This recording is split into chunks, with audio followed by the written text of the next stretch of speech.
There aren't many things that would make you feel sorry for Steve Bannon, but being introduced this week in Alabama by Nigel Farage as the greatest political thinker in the Western Hemisphere is one of them. If Farage, winner of no parliamentary election, player of no role in Brexit negotiations, and head of no political parties, thought I was a political genius, I'd keep that quiet. Steve, you were Darth Vader, the genius architect of the Trump victory and found over by the media, the brains behind the Muslim ban, the alt-right's alt-night.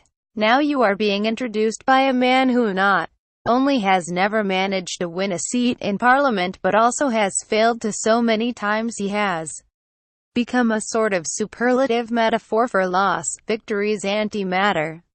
There was something awfully David Brenty about it all, too, has been still trying to stretch their relevance to the absolute limit by making cameo appearances at fringe events, ranting at the establishment that has revoked their access. Nigel Farage to support controversial Judge Roy Moore in Alabama election. Read more. Bannon, I get. To him, Trump has been defanged by the new super nanny, babysitter-in-chief John Kelly, so he's getting his kicks by supporting as many agents of chaos as he can. But Farage, what the hell was he doing addressing an Alabama state rally to back some random Senate campaign? Who do the Americans think they are getting with Farage? Do they see him as some Chilean English gent who lives in Downton Abbey and has managed to single-handedly secure Brexit against the efforts of the entire political establishment by sheer force of personality and capital? I can see why Farage is in the U.S. It makes perfect sense for a man raging against the dying of the light at home.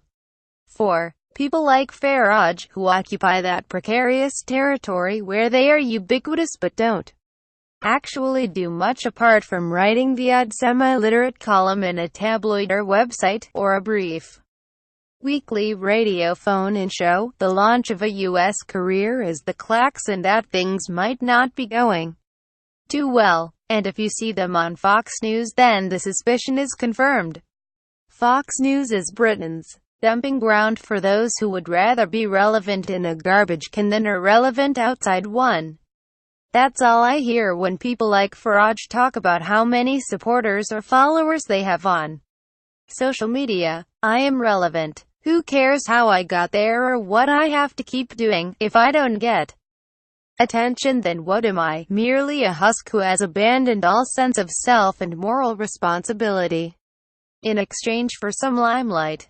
I cannot go back now. The breadcrumb trail to redemption has been lost, and so I must press on.